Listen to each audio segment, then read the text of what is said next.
Coming to you live from the land of chlamydia-ridden koalas. It's time for Destiny Down Under.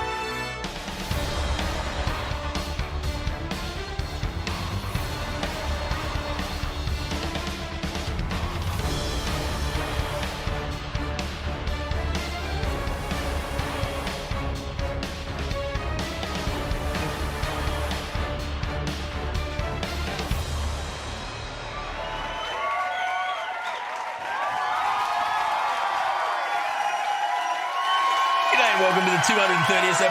Oh, bad. Straight up. Start again. Nah, start again. Start again. We're doing it again.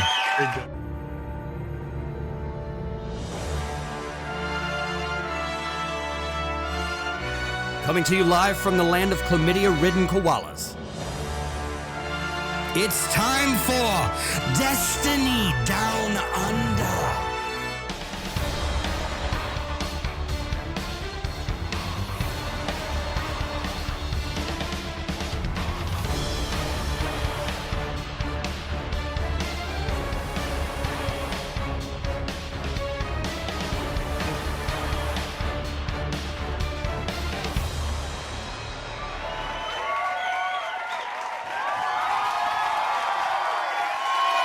Welcome to the 230th episode of the Destiny Down Under podcast. I, as every fucking week, am the Lord Power Slave, joined by none other than Law Nerd and General Dipshit, Mylan Games.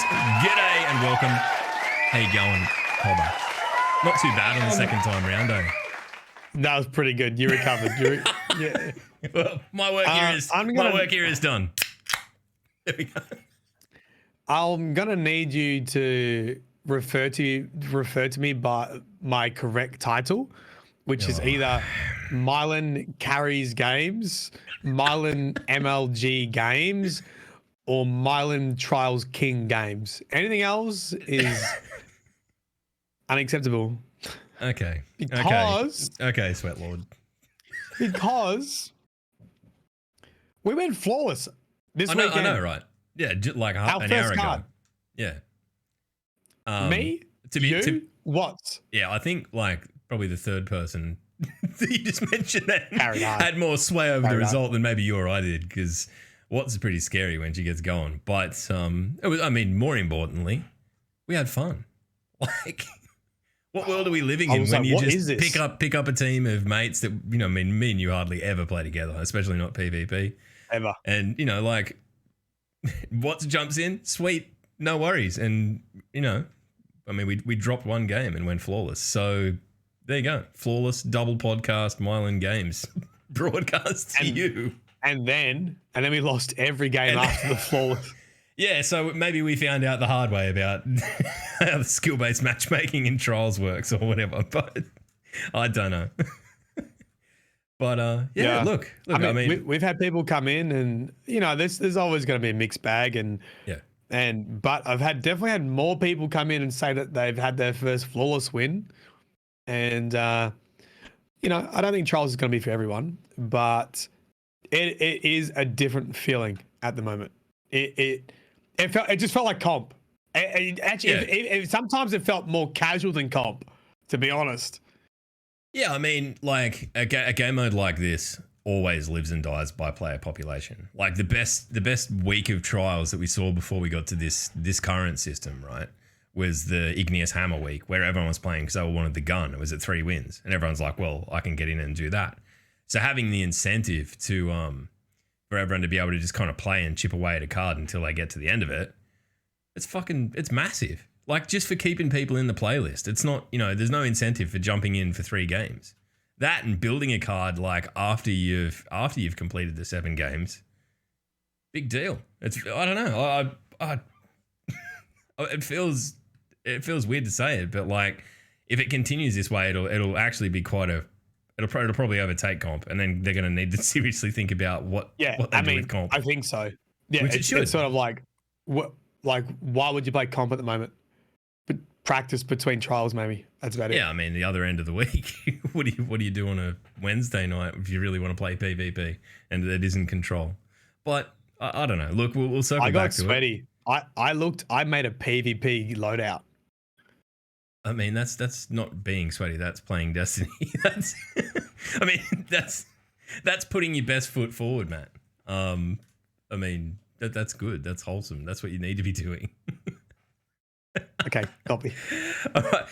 We'll circle back to trials in a little bit because it's one of those things that I think we'll open up to chat because it's, you know, our impressions are one thing. We've played one card and you know, maybe we got lucky. We were in a team of people who've all played Destiny together. Well, not together, but you know, we're competent at the very least. And I think that probably sways things a little bit, but we'll do that. We'll do a bit of a open-y, forum-y kind of thing at the back end. With chat, but how's your week been? More importantly, let's start at the start of the podcast. What happened this week? It's been a pretty I've been pretty sick. I had to go to the doctors because I think I got a chest infection or something. Man, I was having a hard time breathing. I had to go get some steroids for me asthma and stuff. Yep. And then Danny got sick. You know, I'm still a bit nasally now, and then we just had the worst night's sleep last night. Like, just gross. No one could breathe. Yeah. And we were meant to be away this weekend. Yeah, you were. But, yeah, we were looking at rescheduling the podcast, and then I get the message: we're not going away. We're sick. Yeah, like, so we thankfully we just booked a little holiday away down south, and you know, we already paid like $450 or something for accommodation. Gonna get it back. Luckily, they could have said no, but they said they'll let us rebook because of the unique situation WA is in. A lot of people are having staycations because we don't have COVID here. We can't go interstate, and we've actually got really lovely areas. Like down south is beautiful. You would go wine tours and go to the beach and stuff like that. So they're flat out. So like, yeah, you know, you can rebook.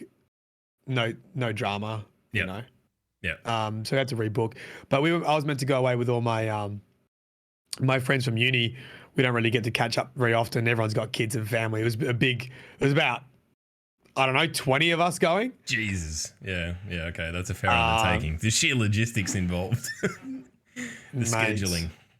You haven't. I don't know if you have versions of this, but like occupational therapists are pretty organized, unless they're like male like me, then they're not. But like normally they're the most organized bunch of ladies you've ever met. It's nuts. Just do your job and turn up. That's all you have to do. Yep. I'll be there. Then I wasn't there. No, that sucks. But I mean, I hope you're on the mend because you earlier in the week you were pretty crook. Probably the crookest I've seen you in the time we've been doing this, but. To your credit, you didn't take a day off. You just kept turning up, worked your way through it. Yeah, I was meant to have an easy day. I ended up doing like a 9-hour stream. We had a Hobbit, talent show. How do you keep coming up with these fucking stupid ideas? I don't know. It's first it was take Mylan to work game, and then now take Mylan to work game. Oh yeah. Now it's we did have the talent show. Did I see it? No, I didn't. I had to duck off. I was in stream for most of that day, but then I had a meeting that other. So, CQ Barry's in chat now. Mm-hmm. He was making fun of us doing push-ups, right? I mean, and rightly so. He said, "Oh, I could do more push-ups than all of you combined with one hand." And you know how the internet is. I was like, "Fucking bullshit." Yeah. I was like, get your camera on now, mate. Get in the fucking Discord. Let's see it. And he did. I ate my words. Motherfucker got on, did 51 arm push-ups. Goku, motherfucker, just like, what are you doing? How many one arm push-ups do you reckon you could do? 0. Yeah, I'm probably at the same level, to be honest. My shoulder would explode. I might be able to do one if I was like, if I fluked it, and then I'd have to like rest for a week afterwards. I wasn't making fun of everyone. No, look, you're allowed to make fun of everyone. If you can back it up, you fucking do it. Yeah, that's the point. Yeah, you can. That's the point. Yeah, you can talk shit.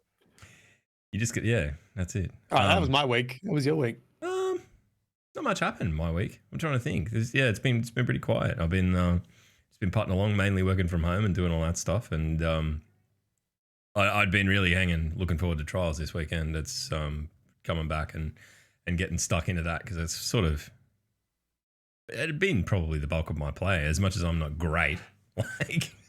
Like it had been the bulk of what I did. But yeah, not much to report. Just been going around the traps. On the story front though, I'm like with the interactive cutscene. Well, I mean, not the cutscene, but the dialogue where you're standing there with Petra and Aldrin. That was simultaneously the best, and like I actually felt awkward. Like as a person, like when you go to a friend's house and they get rinsed by their mum, like that horrible feeling of like, oh shit, this is awkward. You're just trying to eat your dinner or something. Yeah. Shit. I told you to clean your bloody room for the 50th time. Yeah, it's yeah, I mean another big story bomb this week, I guess. The entity. Yeah, well, I mean, we'll circle back to talk about that, but we might blast through this week at Bungie, and then talk some trials, and then talk some hill. If that's all good with you, big dog. Yeah. Righto. Let's hit the sting. Coming in get hot. into it.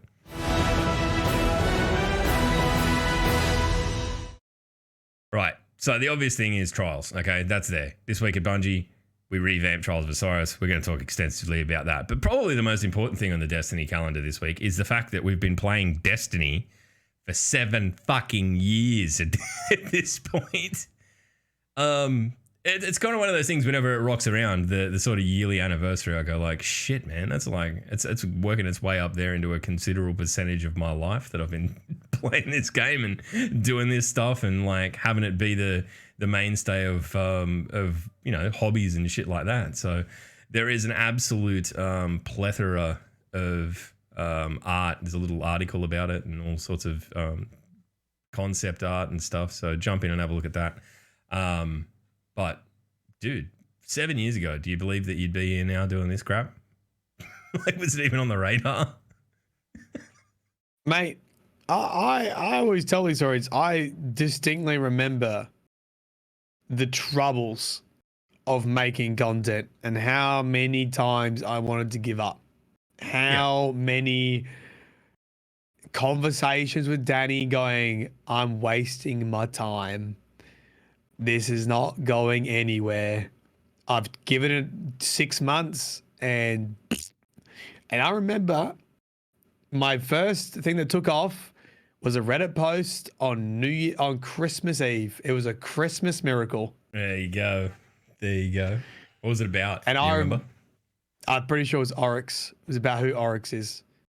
Righto. So just after the Taken King, or was it before? Before. Okay. It must have been. Oh, but then Taken King would have already been out, wouldn't it? Well, Taken King Maybe would it have wasn't been about Oryx. September. Maybe it wasn't. I I don't know. I I remember you saying it was about Oryx previously. I remember the excitement of like getting traction, and then look, it never ends. I thought I would have been further by now, but I actually only really feel like I've started content creation this year when I've gone full time, to be honest.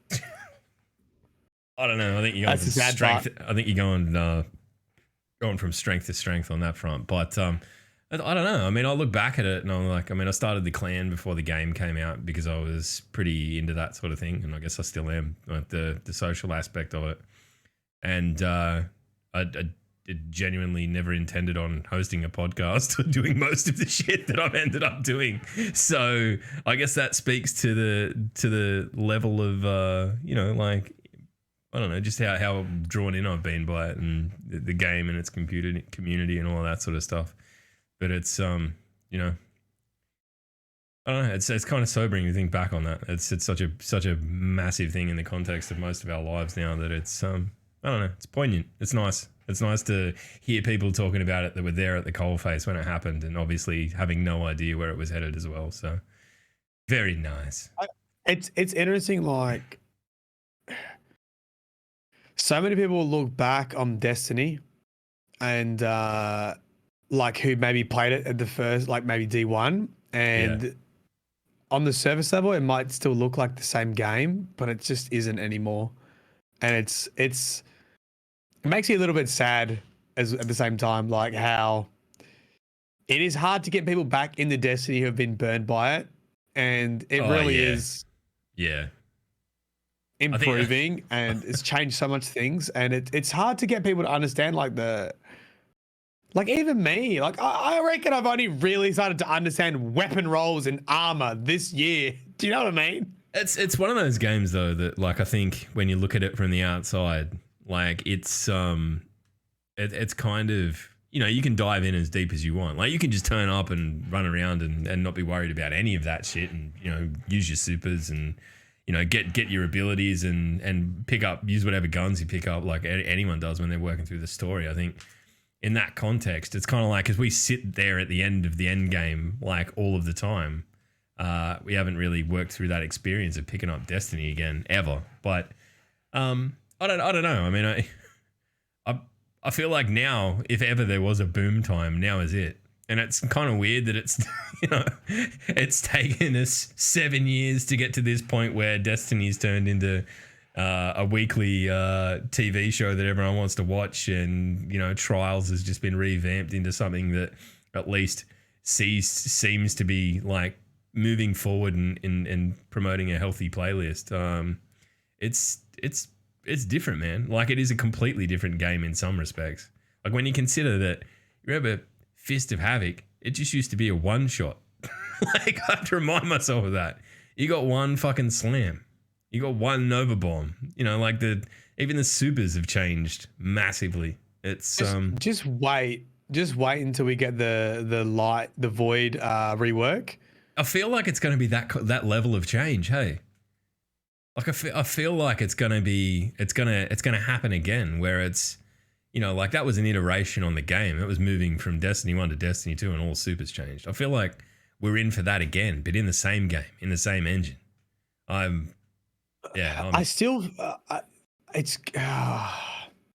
think it's going to be hard. Like how often do you actually look at your stasis stuff as part of your setup? I think that's going to be the thing for me, is really like making that build. Because I still probably ignore stasis a bit too much when it comes to like switching stuff around and even like your stats, because you can get big stat boosts or stat debuffs off stasis as well. Yeah, I think the you know, it took the stat buffs and stuff that came with things like Radiant Light and all of that to a new level, right? Yeah. And I think we're going to see more of that again with the new stuff, and I think that's great. Stasis, I don't know. I kind of did my dash on that with Behemoth back when it first came out, and I burnt myself out on it, and now I'm back to just being Arc Boy like I normally am. Though there is an incredibly rude Titan solar build doing the rounds. I think I watched A-Raw's video on it. Go and have a look if you're into that kind of thing. But I don't know. I feel like I could honestly sit here and say, as much as, you know, without doubt, complete Bungie Destiny fanboy and hyper committed to the game, but I could sit here and say that right now Destiny is probably in a good a state as it's ever been. You know, when you think about the way Destiny launched, it was crazy and super hard to follow and not particularly great in terms of delivering its story at all. I mean, most of the story was governed on cards that you could look at on your mobile phone or Ishtar Collective or wherever. So in that sense, it's turned into a much more consumer friendly kind of beast. I still think there's a way to go, but I think that it's definitely the time to jump in. Not that. I think the thing I think about is I wish people who are trying the game, I could just go, have a look at this. This is how like mods work, stats work, and you need it because you could do high-end content like solo flawless dungeons, and this is really fun to like work out the best build for it. And this is how you know, I just wish it's not really in your face. Like some of the best aspects of Destiny now, I think, are still very hidden from like the casual player that goes, "I'll give Destiny a try," and they'll like play it and go, "Oh, okay, I get it," but they don't really get it. Yeah, I mean, just like they get the kind of like the shallow end of it. You know what I mean? Yeah. Like they're up to there in it, and if you know, the more you walk into it, the deeper it gets. I don't know. I mean, I'd love for them to explain things better in game, you know, there to be better tutorials and stuff for that sort of stuff. But at the same time, I think part of what makes all of this work is the community behind the game, right? Like the dudes that are out there, like, you know, just reference D-Roy, like making guides and making, you know, like sort of, you know, you've got your lore pocket of the community that's, you know, theory crafting around that. And then there's other people that are doing their armor builds and all that sort of stuff.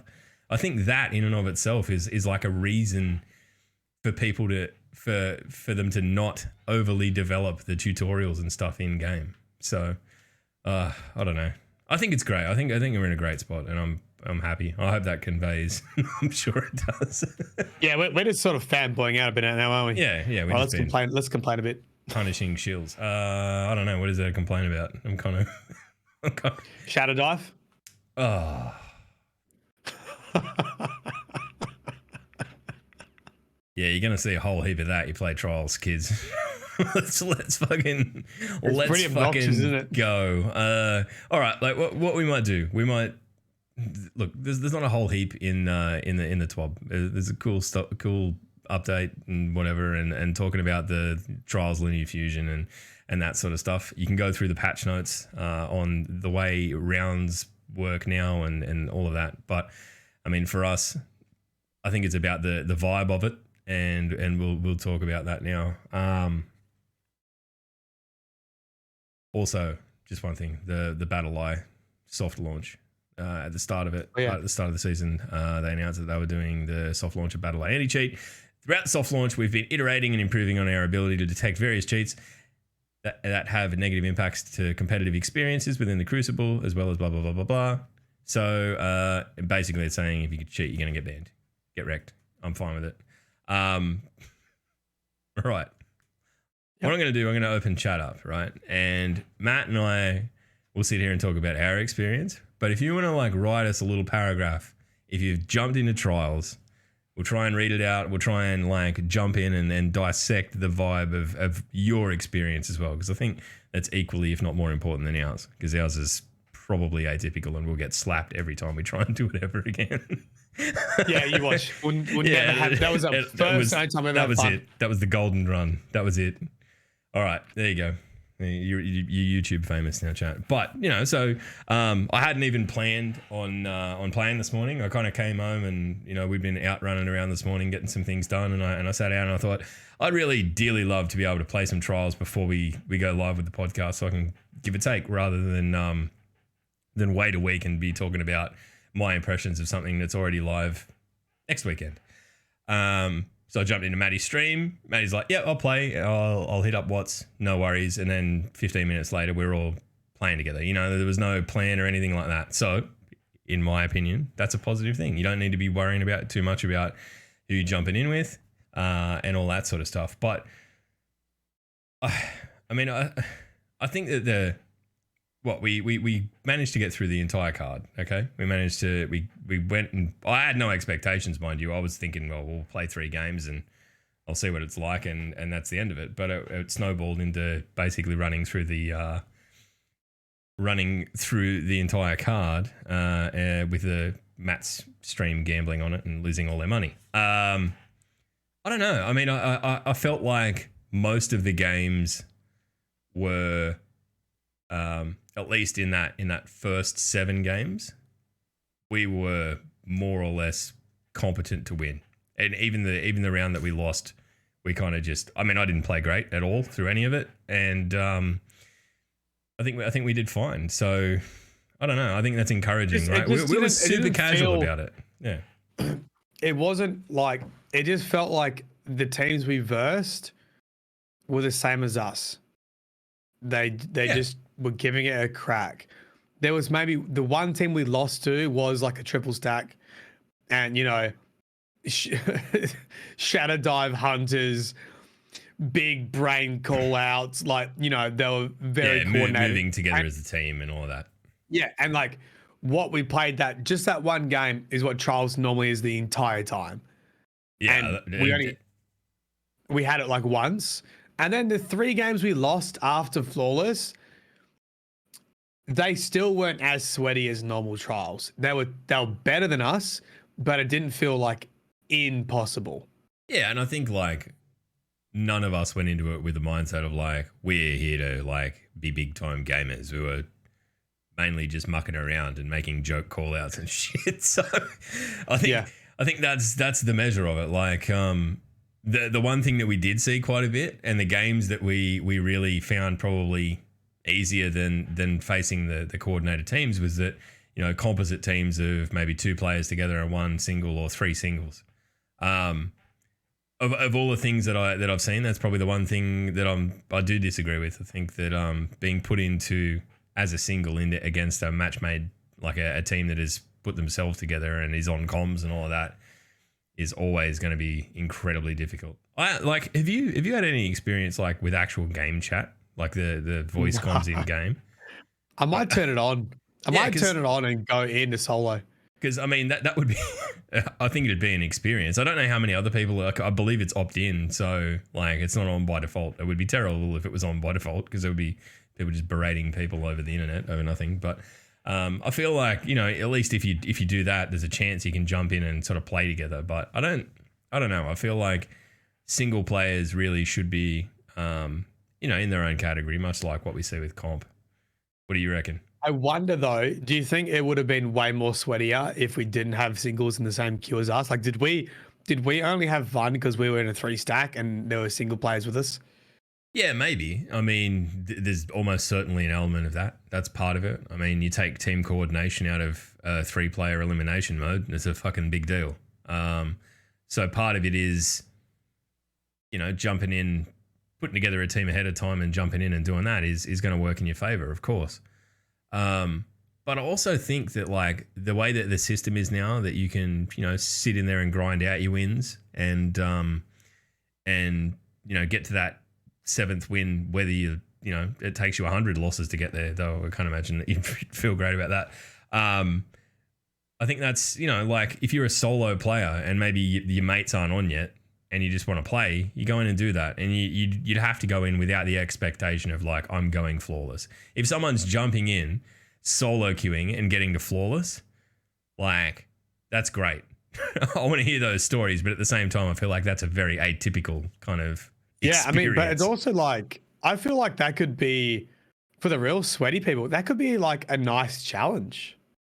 Yeah, I mean, look, if you're the guy that's, you know, an absolute machine at trials, right? And you've done your cards and you've played with you know, your mates or whatever, and it's getting to the back end of the week and you're just jumping in solo queuing to, like, help whoever you get teamed with to get some wins up at random sort of matchmaking. I think that's cool. But I do think that there's probably an aspect of it that, like, you see solo people queue into the team's playlist in comp too. So I feel like giving people the choice would not necessarily be a bad thing. Yeah, the thing about having the solos in that one too is we often saw duos. Like, we would see, you know, we were matching, right? We would see a jump to 5, meaning like a duo jumped in and then they got matched with a single player. Yeah. So you couldn't do that though, right? If you have a solo queue.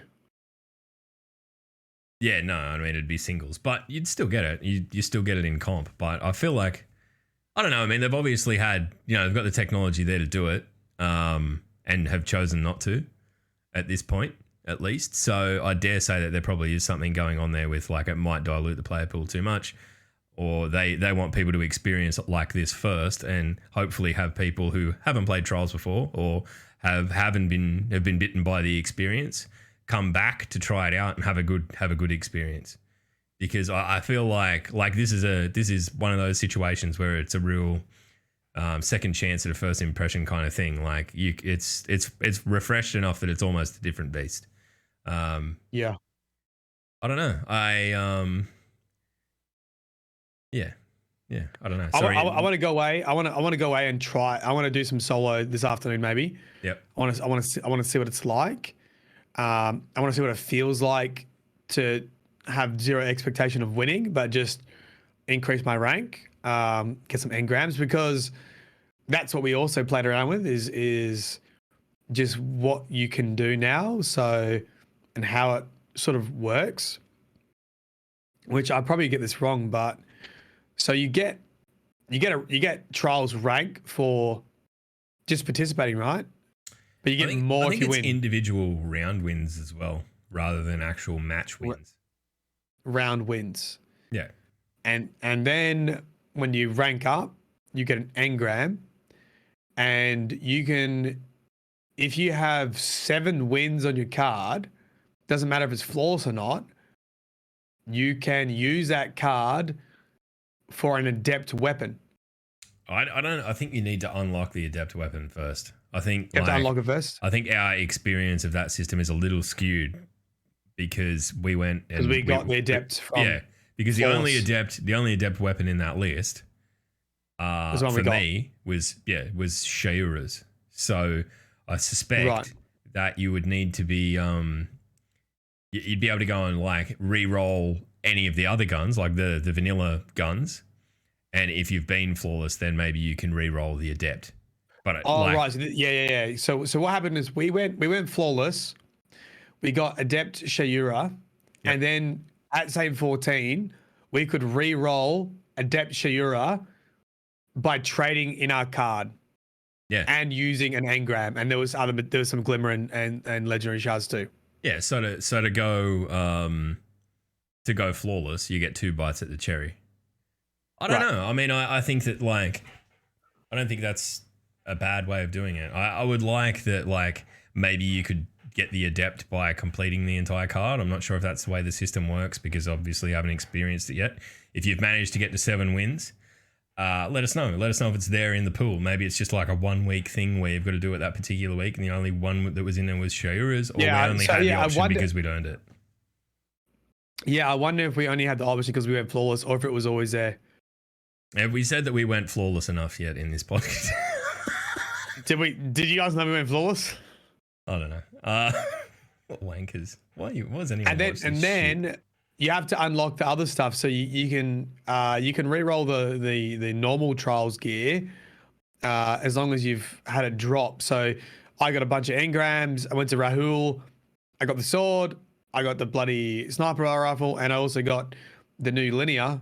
So I've got all the weapons unlocked for trials. So I could technically go into solo playlist. I could grind by myself, rank up, and I could try re-roll on any of those weapons. Yeah, like I don't know. I think I can't wait until this kind of system comes to other playlists. I don't know. I mean, I feel like Iron Banner is just screaming out for it, for something like, maybe it's not exactly this, but something like this. I love the idea that you can get in and go, you know what, man, I really want a decent Eye of Soul. Okay, I'm gonna jump in and I'm just gonna take what comes my way, win as many games as possible, just play until I fill out my card, and then I'm going to go and buy some and see how many rolls I can get. I think it's great. I think it's I don't know. I mean, the new linear fusion, haven't fired a shot with it. Looked at it a little bit. I don't know. I'll come back to it. I think it's a stasis burn. So why do we want it in the power slot? It must hit like a truck, does it not? I don't know. I don't know. I'm kind of. It must do. I'm not sold. I'm not sold. I'll have to do some testing with it and have a look and see how it feels. Yeah. But I mean that was our experience. So jumping in pretty casually, it was a good time. I had a good time. I mean, we laughed all the way through it. So Watts is just we are confused. Help us, Trials Mum.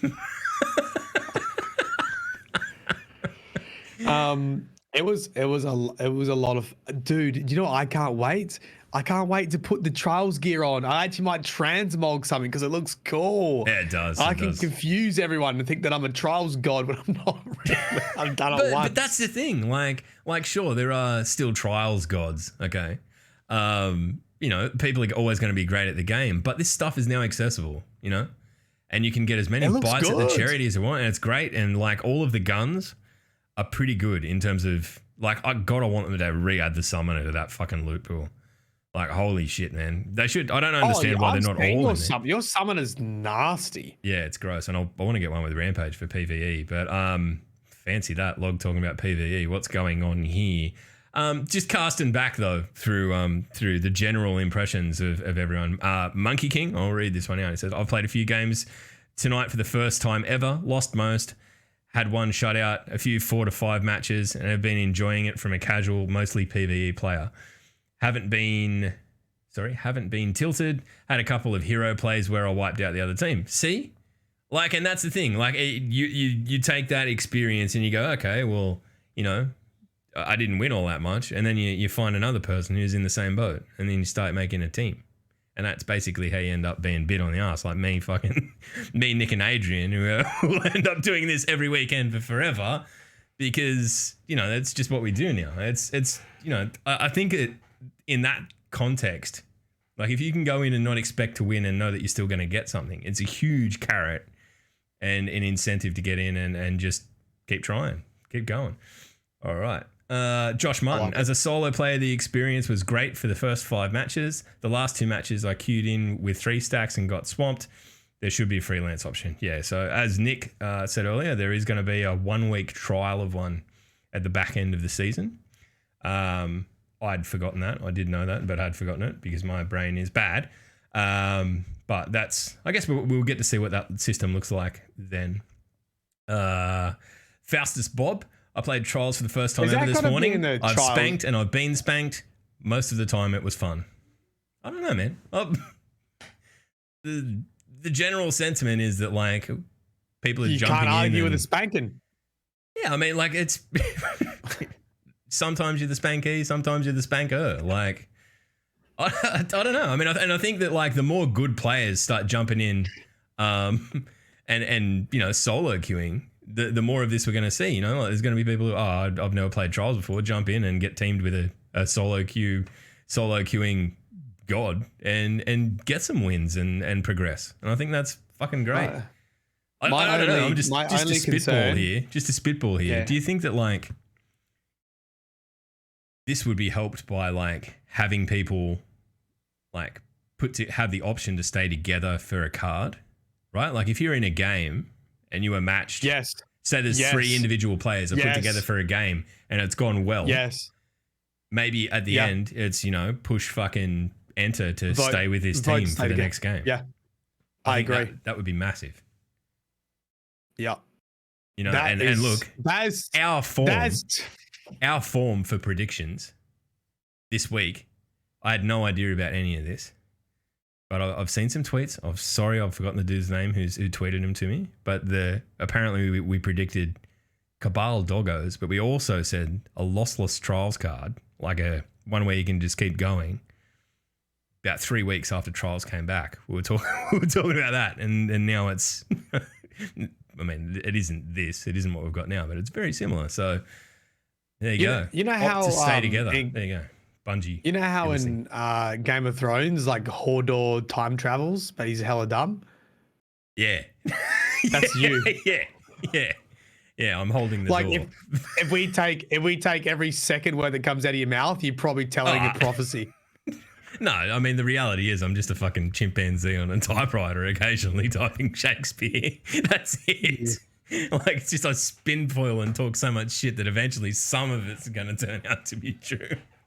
But I don't know. I think that the general sentiment about this is positive. Admittedly, I haven't spoken to anyone at the opposite end of the skill tree, like the real sweaty people, and found out how their experience was. But I imagine that if we waltzed through a fucking card today, not really trying, that'll be the experience most of them will have from the off. And then, you know, if they choose to hang around after that and grind for materials and stuff out of the playlist, then yeah, I think like it getting harder is just fine. Like, it's par for the course. Yeah. My only concern is this.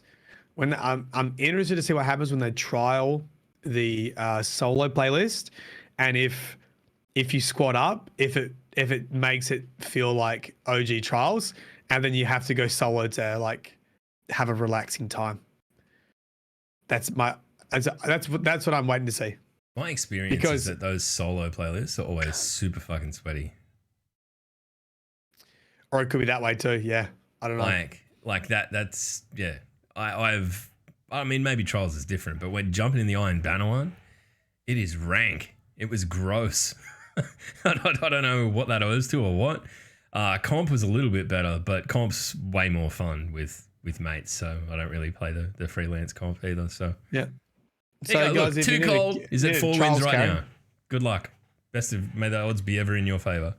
I don't know. I mean, I don't know. If anyone's got any like real negative takes on it, I'm going to give you like fucking carte blanche permission right now to just punch some salt into the chat, and I'll read it out. Yeah, but in terms of within respect, you know. Yeah. Of course. Not bags of salt.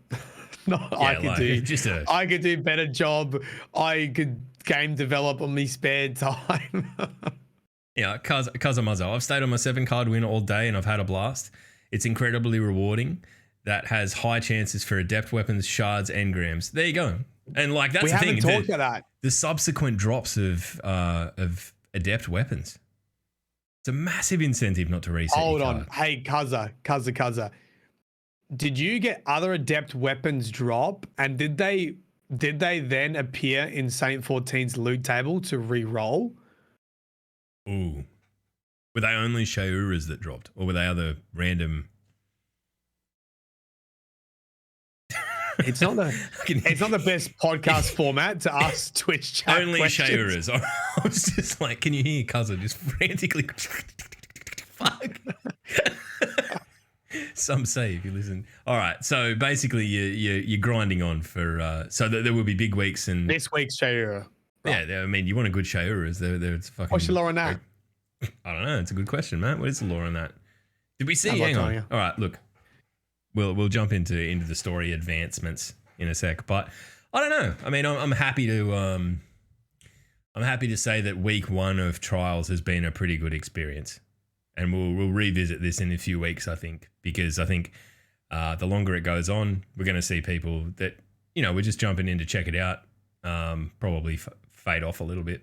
So skill creep may well be a factor again in a playlist like that. All right, Maddie, do we want to talk about what happened in the story this week? The entity log. Tell me of it. Speak to me of the entity.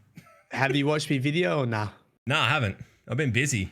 I've got some catching up to do, Papa. I'm sorry. I haven't done my homeworks. I made it on stream as well. But dude, like, I mean, we said it, we touched on it during the card with Wods that like, we aren't very smart people. So when we have the option to like crowdsource thinking to a couple of hundred people in a chat, it's amazing what we can do. Like we came up with the acronym that for the combined DDU DCP trials team was DCUP. DCUP. So, the Destiny Community Under Podcast. So there you go. Great. So how much help, honestly, tell me, how much help did you get out of chat for making your video? I tell you what, it's like having don't tell them, but the quality of my videos have improved. There was one gent in chat, I don't know if he's still here, Harley. He went, so a lot of like making lore videos is like, I remember someone said something like this, and then you spend like an hour on Ishtar Collective searching for keywords trying to find it. Harley went and found all the references to the word entity on the Glycon with YouTube links, which pretty much formed like 90% of the video. You know what I reckon you could start doing? And I'm just going to put you on the spot. I'm a woman, you bastard. Sorry, Harley. Oh, sorry. Last time you get any help, fuck your little videos. Sorry, Harley.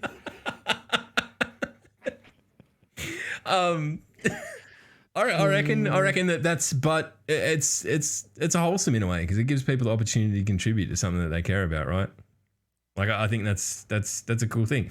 Admittedly, the other week when you did the Savathuni video and I was just spitballing titles and you used mine, I'm like, yeah, when it was up there on the internet. So if it gives people the opportunity to come and contribute and help out. Well, here's the thing: the way that the law is at the moment, it suits this style because it's very much they're giving you a little snippet. You have the TV series each week, and you get a little bit of information, and it inspires to sort of theory craft, and we haven't had this in a long time because Ishtar Collective would normally post all the lore books up on Ishtar Collective, and you can go read it. And what happens is people read it.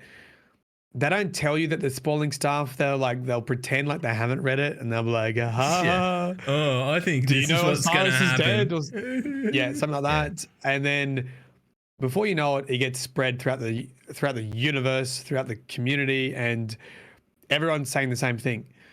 The majority of people, unless you've personally data mined the information, don't know how the season's going to end.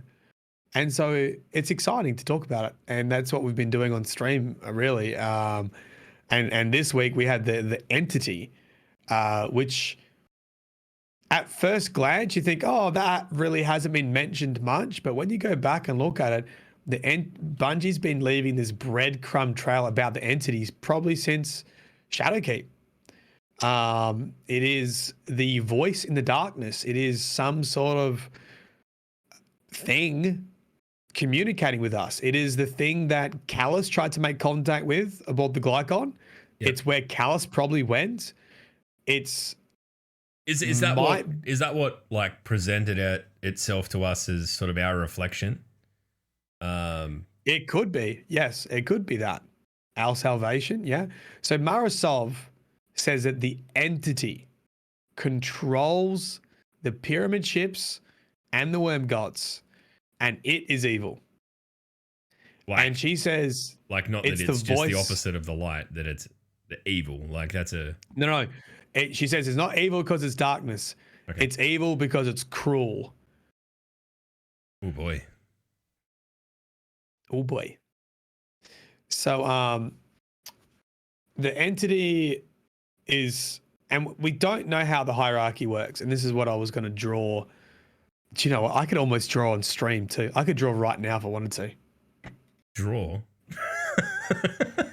I could, Loggy. I mean, it doesn't translate very well, but I could do that. All right, draw us a picture, Matt. Look at this. Advancements in technology. Absolutely I could do that insane. Right for you. You're going to need to do it in a thick fucking pen. Yeah, big old thick pen.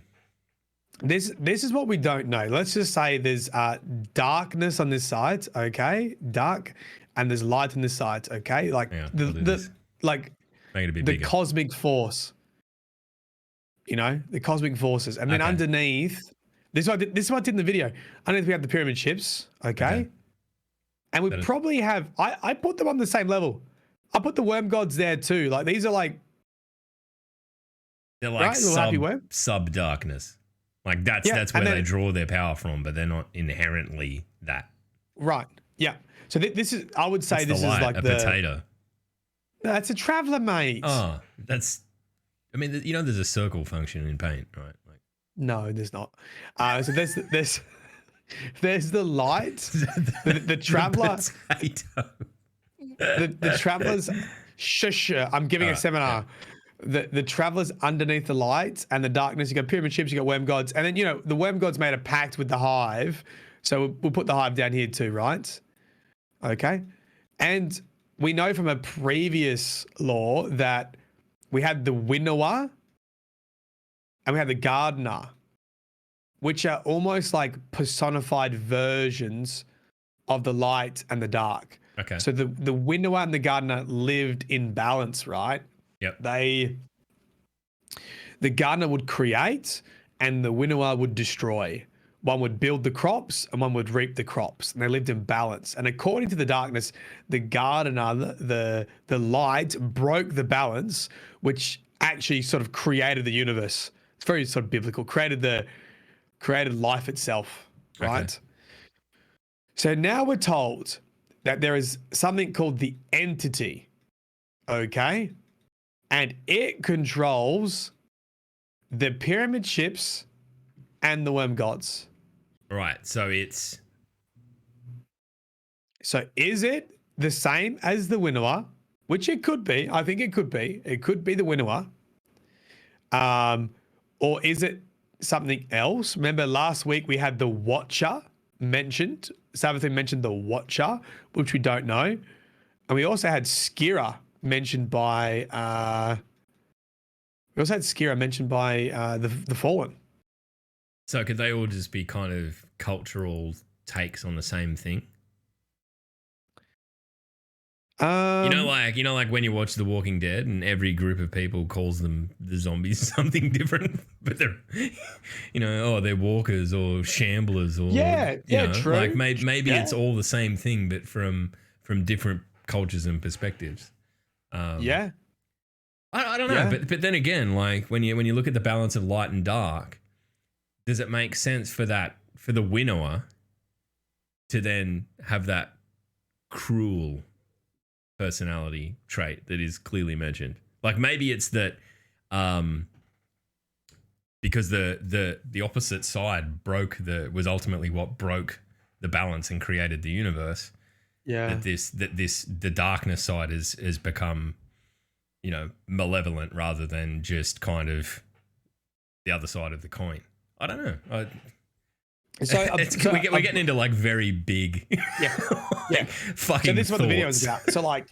So like on the Glycon, Callus talks about the entity, like specifically names the entity, and there's multiple like dialogue options you can hear about the entity, and sometimes it's described as separate from the darkness.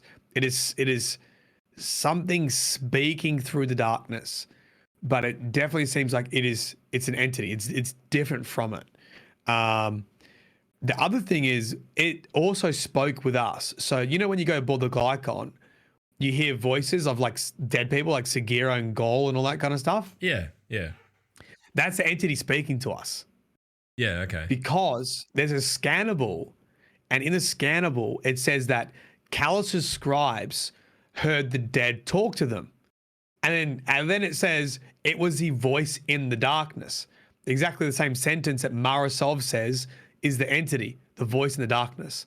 So I would say that the dead voice is talking to us is the entity, which I probably would say is the same as the doppelganger at the end of Shadowkeep before Arrivals, which was linked to the pyramid ships, which Mara tells us is in control of the pyramid ships. Under the control of the entity.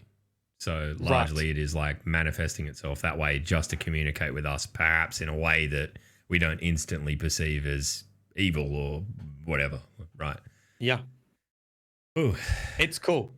It is. It's very cool. And it's also like there's this kind of, Destiny went away from that real, no, I don't want to use the term biblical, but it's kind of that like cosmic right and wrong balance and light and dark and all of that sort of stuff for quite a while. And, with the launch of Destiny 2, I think Destiny's at its best when there's this kind of overarching, super huge thought above it all. So, I don't know. I'm very interested. A complete side note. Yep. You know that new Marvel movie, Shang-Chi? I have been hearing incredible things. It's basically Forsaken. Really? No shit. Go watch it. And you go, oh my God, I get it. I left the cinema and obviously I was only on to play Destiny. I told Danny, it's Forsaken. She's like, what do you mean? And then I saw poor Tassie say, not kidding. Shang-Chi's basically the storyline of Forsaken. So someone gets killed and then he goes around hunting down all the people who did it? I don't want to ruin it for you. Okay. But you did by saying it's Forsaken. Nah, but it's no, I like that. I don't know. I'm into it. I'm definitely going to have to check it out. But I've heard really good things about it, so it's great to see that it's. Well, when you see it, we'll talk about it. Okay. Right. How's it when do we do the don't spoil the end game? Remember that? There was that public service announcement. What's the like statute of limitations on a normal Marvel movie and not like a fucking maybe collaborative set piece? 3 weeks. All right, we can circle back to You reckon 3 weeks? I think that's more than enough time. I think that's fair enough. We can't go to the cinema, Right. Isn't it? Can we not stream it yet? I'd be disappointed if it's not, run to thingo. Anyway. Right. There we go. Oh, am I really going to have to tell people how it's like Forsaken? No. Look, they can I just won't. miss it. I will I will explain the parallels to the Forsaken storyline. Okay, now I need to do it. Now I'm being called out. Okay. All right. Matt's going to ruin a movie. Oh no, Matt's going to ruin a movie if it ruins. Go watch the Forbes article. We can spin back to this, or you can go and read Paul Tarzi's article. Read Paul Tarzi's article. Go and read Paul's article. There you go. Doing our bit for Forbes. If you know, you know. If you know, you know. Smoothest of brain myelin games. If you know, you know. All right. So the other thing that we saw happen this week was the Crow had a bit of a hissy fit about not being allowed to talk to Savathun. What do we make of that? And he deserves that hissy fit. Thank you very much. I don't know. I've gone the other way. I watched DCP yesterday. No. I'm kind of on the Briar side of this, man. Of course you are. Of course you are. Yeah. I'm sus. I'm very sus on him. Because he's basically like the only person that's ever shown him compassion is Savathun. And then we only tolerate him because he was introduced to us more or less by Osiris, who was in fact Savathun. So, I don't know. Look, here's the challenge. Here's the gauntlet. Make me think otherwise, fucking Lawmaster. Here's the thing, Loggy. Yes. All right, you got children, right? Yeah, I mean, I've got a couple of them. Yeah. Okay. And I've got a dog too, right? You know, let me talk about how I was raised. Okay. Let's say let's say drugs and alcohol, right? Do you tell your kids never do any drugs or alcohol? And what happens if you tell them to do that? Not once, not ever, don't do it. Never, I forbid it. What do? I don't know, because they're like 10 and 4, so we're not quite there yet. Okay. I'm going to give you a time machine. But I'm going to tell you you're right. You're right. You're right in the context that if you come down with the iron fist gets subverted, right? Almost. What do? Yeah, they go behind your back. Way to go and do it, right? Yeah. Right. So what do you do instead? You have a conversation with the dangers about them. You explain it to them. You say, you know, this is, you know, you talk to them, right? So what are they doing to Crow? No, Crow, they treat him like a child. You can't do that. We're not going to tell you what you've done wrong, and you can't talk to Savathun. You're making him make the wrong decision. Look, okay. I'm picking up what you're putting down. He's 100% going to go to Savathun now because one. But. Right? Okay. This is okay. Here's a kid comes to you and says, "Dad, I'm 15. I want to do crack." Right? Okay. This is something very powerful. Could completely fuck my life, and I've just decided that I want to go in there and do it because it's something that I think would be good for me. And you've got to sit there and like, you're not going to let your kid do crack, right? Like that. There's no universe in which dad turns around and goes, "Look, man, just do it once." Right? So something that has already corrupted someone to some extent that we don't know, right? You can't let him into that space to be like further. It's like letting someone who's done crack once go and just, oh, look, we're not going to stop you doing more crack. You'll be right. You figure it out. It's just, I don't know. That's the way I see it. You've got me. Yeah. You have got me. Yeah. See? But come back when you're a dad. You'll get it. Hold on. Rebuttal. Okay. Here we go. Like you said, he's already done crack. He's weak to crack. Don't you think he's just going to go do crack regardless of what you say? No, because I'll like fucking lock him in his room. Yeah.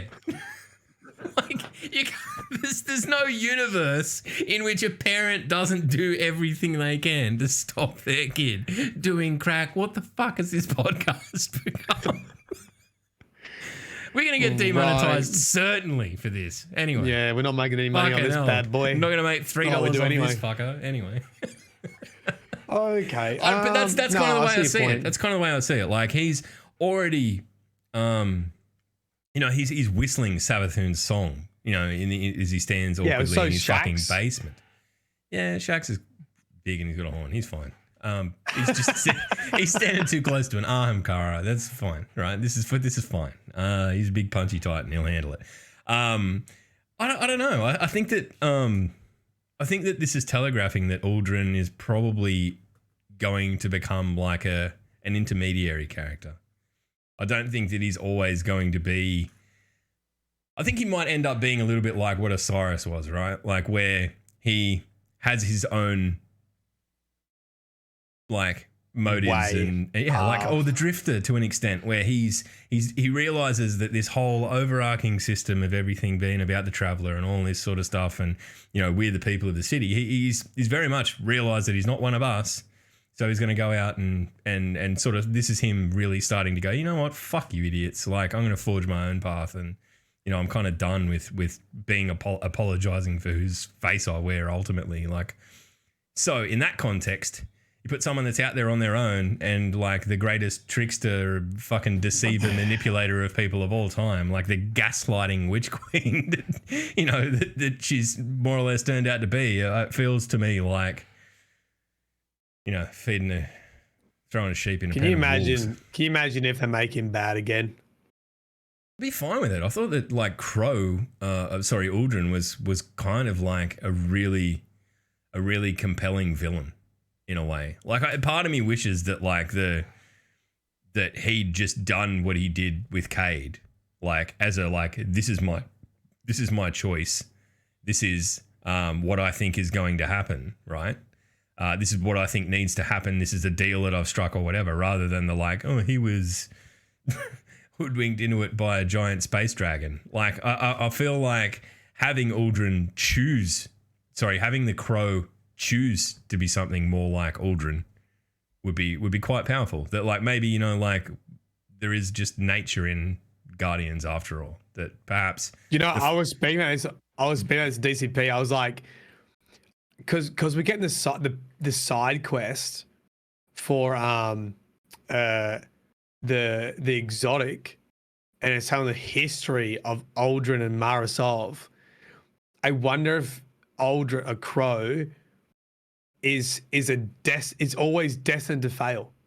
Like that's his character. He's always destined to be corrupted. A tragic sort of character that ultimately always ends up sort of being on the wrong end. Yeah. Yeah. I mean, I don't know. And now he's been reborn in the light and still manages to find a way to do it. Yeah. And, I mean, I'd like that kind of story, but I mean, at the same time, like you listen to the quality of Savathun's voiceover, right? And she's so captivating and stuff. Like for me, I think that speaks to the power of like a really good villain, right? And I think Destiny for a while has kind of not had that, and it would do really well. So maybe if Aldrin's kind of like an opaque character, I think would be super big, super good. But maybe he's just going to figure it all out and be our friend. That's the main law that I looked at today. Actually, I have one other hot topic for you. Righto. Hit me. Keitel sent a message to Zavala, and the message was basically, you want me to nuke the Dreaming City and take out Savathun? And Zavala's like, Zavala just said, no. Sounds like a late night drunk text. Hey, you want me to nuke it? Oi, I'll fuck them up. I'll solve this. One button. Interesting though that like we're seeing a bit of a. I can see Zavala like maybe siding with the regiment of like the philosophy of the army, like the Cabal, right? Like I can see him being a character in contrast to kind of the mysteriousness of Mara, right? I think that would be a pretty good way. I think that would be a pretty good little sort of character contrast. I don't know. I mean, is she going to nuke the Dreaming City? Fucking doubt it. Yeah. That's all I got for you, mate. Right. There you go. That's the lore update for this week. If you've got any questions and anything you want us to talk about, please fire away in chat. We'll just randomly start talking about other shit that's happened this week. But, if you've got anything you want to talk about, fire away. Matrix Sony. trailer. Oh, Matrix dude, trailer. Sony just makes me sad because I'm never going to be able to play the Wolverine game. So sad. Fuck that off. What do you think about Matrix? I watched the trailer and like I've seen, I tweeted about this last night, like, and I'll probably piss people off saying this, and that's okay. You're allowed to have your opinions. Just answer Kitty Cat Killer's question. Why isn't Sloth on the podcast? Sloth chose to leave the podcast, so that was a year and a bit ago, and he's moved on and he's doing his things, and all the best to him. Yeah, the new Matrix trailer, I'm kind of it felt like John Wick in Cyberpunk to some extent, and I don't know, it kind of left me a little bit cold. I don't know. I feel like looking back at the Matrix, like the first movie was great, as a self-contained sort of story arc, and then after that, it got so blurred with strange characters and subtle undertones of philosophy and stuff and all of that it blurred into like something that became, to me, more about the spectacle of like, here's all this crazy shit that's happening and the fighting and all of that sort of stuff. So it was always cool, but I don't think that in terms of a story, like it really, like if you took all of that cool action set pieces out, everyone would just be like, what the fuck? I genuinely wonder how they're gonna like do that again, like be that kind of like push the envelope forward in as a franchise to like because it's everywhere. I mean, you think about the movies that have come and gone since then, like fucking there's millions of them. I mean, fucking look at the Avengers movies and stuff. Like there is shit in there that like looks 100% accurate and fucking real that is complete computer graphics. So like, how do you push something forward if it's not? I don't know. That's my concern about it. I hope it's great, but yeah. I feel like it looks like it's just grabbing the nostalgia strings mainly. Yeah, and it'll be okay. Keanu can do no wrong, really. Like, yeah, that's true. I don't know. Then again, he was in Cyberpunk, and that was a huge steaming turgid heap of shit. So leave that alone. All right. Who can do the better pull-up, Matt or Log? I'm going to back myself because Matt's got a fuck shoulder. That's the only reason I don't have a pull-up bar. I reckon I could. How many can you do? I've been practicing. I've seen you on stream. It's a good. Well, I can't initiative. even do one proper one, to be honest. You just kind of hang there like a bat. That's pretty cool. Smiling fruit bat. Dude, it's hard hanging. It's hard. Mylan, do we know where Eris and the stranger are? Have you been seeing anything while reading the lore? I mean, the stranger's still in the snow. Where is Eris? Eris is still on the moon. I mean, Eris embraced stasis and she hasn't like done anything. Remember like the drift, like didn't the drifter get it too? Wasn't it drifter, Eris and the stranger that all had stasis powers? I don't know that the drifter did. Did he? And Beyond Light? In the cutscene. Eris definitely did. Stranger definitely did. Did Drifter have it too? I'm going to need to rewatch it. I don't think so. I don't even remember the Drifter actually using like anything. I remember him shooting things. That's about it. The fish. What about the fish log? I don't know. I don't think we're ever going to see that. I feel like that was just like some kind of beautiful artist's fever dream. Somehow got in. Someone went, this is great. And then it was sort of like, okay, they've moved on. Maybe it's something like we'll look back on in 2 years' time and be like, oh. But for now, I can't, there's nothing to link it to, right? Like it's... No, there's not. Hey, Rasputin, though, has got a bunch of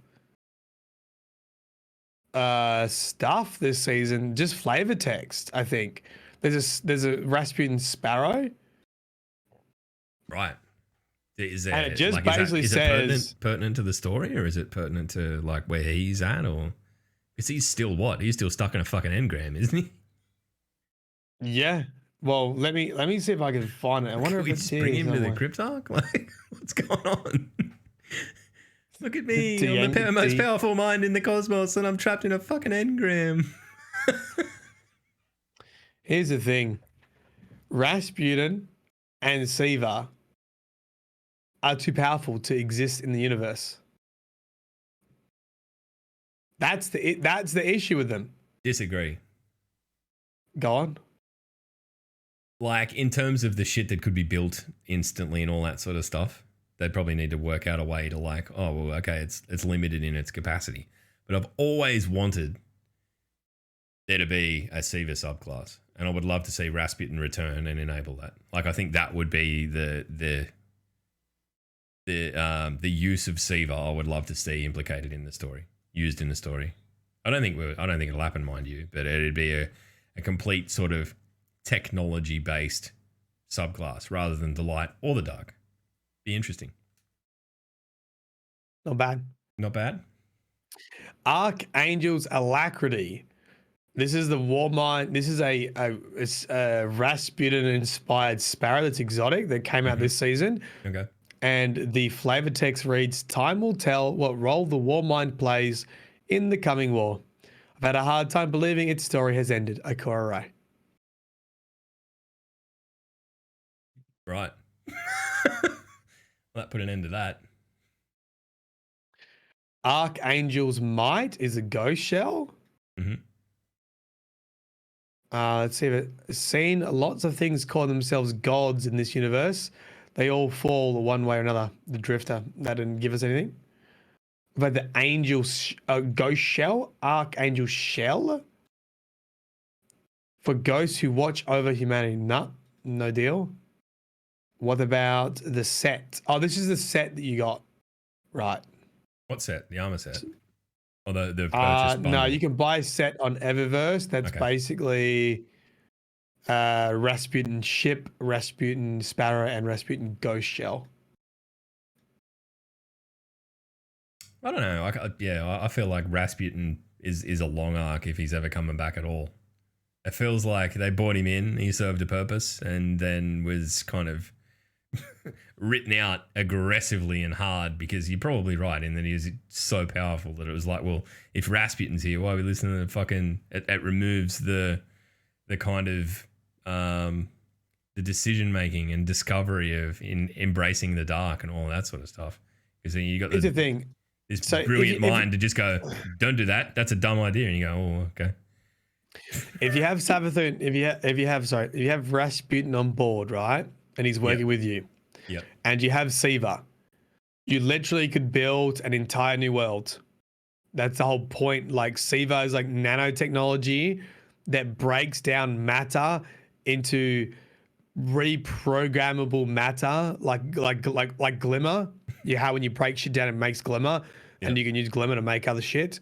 It's like that. They would send it to a world, and it would just collect materials and build entire cities. So if Siva came back, GG easy. We just rebuild everything. Yeah. It removes the stakes to some extent, hey? Like, yeah, I get what you're putting down. I don't know. I mean, that's kind of always the thing, right? It's like the Superman of, what do you need a weakness, and he kind of really didn't have one, except the fact he could be stuffed into an engram, and that's where he is now. So, all right. Well, I think we've talked ourselves to a standstill. Unless there's any super fucking urgent questions that you want to type in now, we might piss off and go and enjoy our Saturday afternoon. All right. I've got a bit of homework for everyone. Go and play one round of trials, irrespective of how far you think you would go. Go and play one game. Yeah, play a card. Play a few. Give it a go. Have a crack. And if you have a shit time, I will hold myself personally responsible. You will receive no compensation in any way, but I'll feel bad about it. All right. Oh, I know who we need to go see after this. Does it start with S? No, it starts with a G. Okay. It starts with a G. Oh, okay. Very good at Pictionary. Very. Right. It actually starts with an I. It just starts with an I. Yeah, I'll put it in chat. Okay. Discord. Okay. All right. Well, Maddie, if you would be so kind as to inform the people where the law may find them this week, we can be out of here. I've just had word. Very interesting. The law actually is not going to find you this week because all the law kids actually realize that they're PvP gods and they're too busy getting the trials of Osiris gear. Get on in. It's a free law week, baby. No law this week. Just trials gear, baby. Go find it yourself at the lighthouse. Bye. Bye.